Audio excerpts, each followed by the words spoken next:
अस्सलाम वालेकुम students, welcome to my YouTube channel. आज की इस वीडियो में हम STS 630 का लेक्चर नंबर 51 देखते हैं। इससे पहले कि मैं नेक्स्ट प्रोसीड करूं, अगर आप मेरे चैनल पर न्यू है तो प्लीज़ सब्सक्राइब करें और साथ में बेल आइकन का बटन भी प्रेस करें।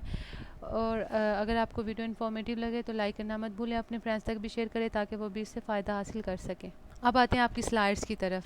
आज आपका लेक्चर 51 है। आज का लेक्चर शुरू करने से पहले मैं लास्ट लेक्चर को थोड़ा रीकैप करूं। लास्ट लेक्चर में हम लोगों ने क्वालिटेटिव रिसर्च की चौथी टाइप डिस्कस की थी, इथनोग्राफिक रिसर्च।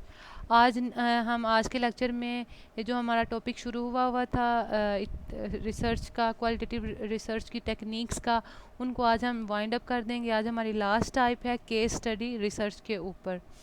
तो केस स्टडी रिसर्च जो है उसमें कौन सी स्टडी इन्वॉल्व होती है, इसमें एक या एक से ज़्यादा केसेस होते हैं, उनके इश्यूज़ को हम लोग विद इन टाइम उनको रिजॉल्व कर रहे होते हैं, उनकी डिटेल देख रहे होते हैं, उनको डेप्थ में जाके मल्टीपल सोर्सेज से उनकी इंफॉर्मेशन इकट्ठी कर रहे होते हैं। ये एक ऐसी मेथडोलॉजी है जो कि क्वालिटेटिव रिसर्च की एक टाइप है जो हमारे प्रोडक्ट की इंक्वायरी करती है। इसमें क्वांटिटेटिव और क्वालिटेटिव अप्रोचेस के थ्रू हम लोग केस स्टडी करते हैं, उसको डेवलपमेंट करते हैं, उसको एक्सप्लेन करते हैं और उसकी डिस्क्रिप्शन दे रहे होते हैं।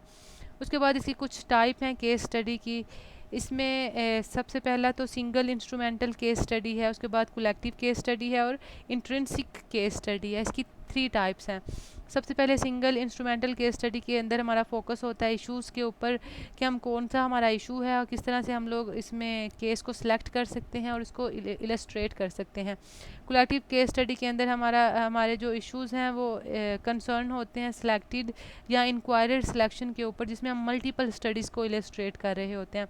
इंटरेस्टिंग केस स्टडी का फोकस हमारी अपनी केस स्टडी के ऊपर होता है, क्योंकि इसमें जो केस प्रेजेंट होते हैं वो यूनिक सिचुएशंस में पाए जाते हैं।